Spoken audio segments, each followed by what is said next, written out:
Sorry about that. The last video got cut off somewhere on page 6 out of 17. Anyway, I'll read until it stops me again. Dudley had learned a new word, won't. Mr. D tried to act normal. When Dudley had been put to bed, he went to the living room in time to catch the last report on the evening news. And finally, birdwatchers everywhere have reported that the nation's owls have been behaving very unusual today. Although the owls normally hunt at night and are hardly ever seen in daylight, there have been hundreds of sightings of these birds flying every direction since sunrise.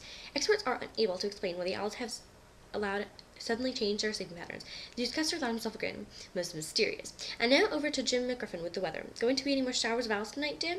Well, Ted, said the weatherman, I don't know about that, but it's not only the owls have been acting very oddly today. Viewers as far out of Kent, Yorkshire, and Dundee have been phoning in to tell me that instead of rain, I promised yesterday, they had a downpour of shooting stars. Perhaps people have been celebrating bonfire night early. It's not until next week, folks, but I can promise a wet night tonight. Mr. D sat frozen in his armchair. Shooting stars all over Britain, owls flying in daylight, mysterious people in cloaks all over the place, and a whisper with the Potters. Mr. D came into the living room carrying 2 cups of tea. It was no good. He'd have to say something to her. He cleared his throat nervously. Petunia, dear, have you heard from your sister lately?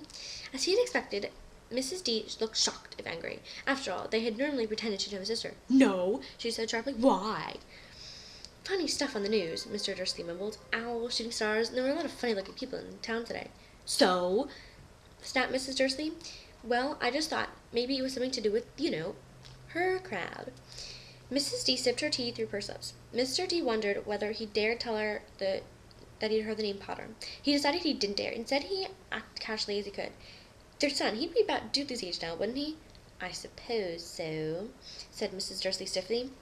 What was his name again? Howard, isn't it? Harry, nasty common name, if you ask me.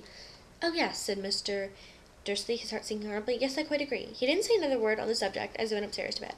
While Mrs. D was in the bathroom, Mr. Dursley crept to the window and peered down into the front garden. The cat was still there. It was staring down Privet Drive as though it were waiting for something.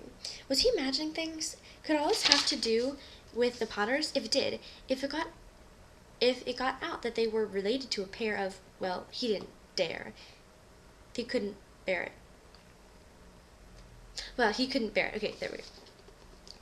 The D's got into bed. Mrs. D fell asleep quickly, but Mr. D lay awake, turning it all over in his mind. His last comforting thought before he fell asleep was that even if the Potters were involved, there was no reason for them to come near him and Mrs. D. The Potters knew very well that he and Petunia thought about them and their kind. He couldn't see how he and Petunia could get mixed up in anything that might be going on. He yawned and turned over. It couldn't affect them. How very wrong he was. Mr. D might have been drifting into an uneasy sleep, but the cat on the wall outside was showing no signs of sleepiness. It was sitting as still as a statue, its eyes fixed unblinking on the far corner of Privet Drive. It didn't so much as quiver when a car door slammed on the next street, nor when 2 owls swooped overhead. In fact, it was nearly midnight before the cat moved at all. A man appeared on the corner the cat had been watching, apparently so suddenly and silently you'd have thought he'd just popped out of the ground. The cat's tail twitched and his eyes narrowed. Nothing like this man had ever been seen on Privet Drive. He was tall, thin, and very old, judging by the silver of his hair and beard, which were both long enough to tuck into his belt. He was wearing long robes, a purple cloak that swept around, and high-heeled buckled boots. His blue eyes were light, bright, and sparkling behind the half-moon spectacles, and his nose was very long and crooked, although it had been broken at least twice. This man's name was Albus Dumbledore. Albus Dumbledore didn't seem to realize that he had just arrived in a street where everything from his name to his boots were unwelcome. He was busy rummaging in his cloak, looking for something, but he didn't seem to realize he was being watched, because he looked up suddenly at the cat, which was still staring at him from the other end of the street. For some reason, the sight of the cat seemed to amuse him. He chuckled and muttered, I should have known. He found what he was looking for in his inside pocket. It seemed to be a silver cigarette lighter. He flicked it open, held it up in the air, and clicked it. The nearest street lamp went out with a little pop. He clicked it again. The next street light flickered into darkness. 12 times he clicked the put outer until the only lights left on the whole street was the two tiny pinpricks in the distance, which were that of the eyes of the cat watching him. If anyone looked out the window now, even beady-eyed Mrs. Dursley, they wouldn't be able to see anything that was happening down the pavement. Dumbledore slipped the put outer back in his cloak and set off down the street toward number 4, where he sat down on the walk next to the cat. He didn't look at it, but after a moment he spoke to it. "Fancy seeing you here, Professor McGonagall."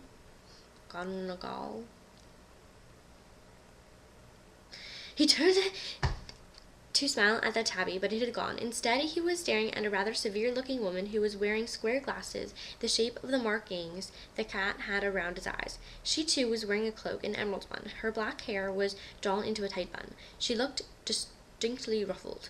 "How did you know it was me?" she asked.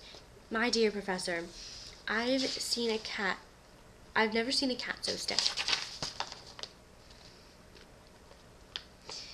"You'd be stiff if you'd been sitting on a brick wall all day," said Professor McGonagall. "All day? When you could have been celebrating? I must have passed a dozen feasts and parties on my way here."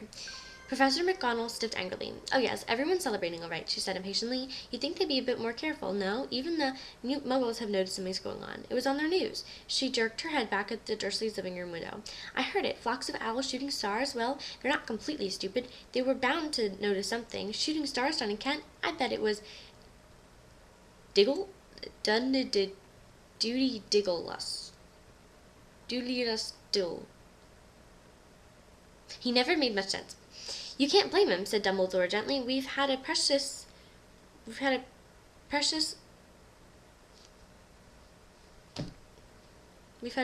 little to celebrate about for 11 years. "I know that," said Professor McGonagall irritably, "but that's no reason to lose our heads. People are being downright careless out on the streets, in broad daylight, not even dressed in muggle clothes, swapping rumors." She threw a sharp sideways glance at Dumbledore here, as though hoping he was going to tell her something, but he didn't. So she went on. "A fine thing it would be if on the very day you-know-who seems to have disappeared at last, the muggles found out about all of us." "I suppose he really has gone, Dumbledore." "It certainly seems so," said Dumbledore. "We have much to be thankful for. Would you care for a lemon drop?" "A what?" "A lemon drop. They're kind of muggle sweet I'm rather fond of." "No, thank you," said Professor McGonagall coldly, as though she didn't even think this was a moment for lemon drops. "As I say, even you-know-who has gone." "My dear Professor, surely a sensible person like yourself can call him by his name. All this you-know-who nonsense. For 11 years I've been trying to persuade people to call him by his proper name." "Voldemort!" Professor McGonagall flinched, but Dumbledore, who was unsticking 2 lemon drops, seemed not to notice. "It all gets so confusing if you keep saying you-know-who. I have never seen any reason to be frightened of saying Voldemort's name." "I know you haven't," said Professor McGonagall, sounding half exasperated and half admiring, "but you're different. Everyone knows you're the only you-know-who. Oh, all right, Voldemort was frightened of." "You flatter me," said Dumbledore calmly. "Voldemort has powers I will never have, only because you're too, well, noble to use them. It's lucky it's dark. I haven't blushed so much since Madame Pomfrey told me she liked my new earmuffs." Professor McGonagall shot a sharp look at Dumbledore and said, "The owls are nothing next to the rumors that are flying around. You know what everyone's saying about why he's disappeared, about what finally stopped him?" It seemed that Professor McGonagall had reached the point that she was most anxious to discuss, the real reason she had been waiting on a cold, hard wall all day. For neither as a cat nor a woman had she fixed Dumbledore with such a piercing stare she did now. It was plain that whatever everyone was saying, she was not going to believe until Dumbledore told her it was true. Dumbledore, however, was choosing another lemon drop and did not answer. "What they're saying," she pressed on, "is that last night Voldemort turned up in Godric's Hollow. He went to find the Potter. The rumor is that Lily and James Potter that they're dead." Dumbledore bowed his head. Professor McGonagall gasped. "Lily and James. I can't believe it. I didn't want to believe it." "Oh, Albus." Dumbledore reached over and patted her on the shoulder. I know, he said heavily. Professor McGonagall's voice trembled on as she went on. "That's not all. They're saying that he tried to kill the Potter's son, Harry. But he couldn't. He couldn't kill that little boy. No one knows why or how. They're saying that he just couldn't kill Harry Potter. Voldemort's power somehow broke, and that's why he's gone. Dumbledore nodded. Complete. Alright, I'm going to pause it here and make a new one. So, yeah, part 2. Look for part 3. Hopefully the last one, because this is boring. Boring.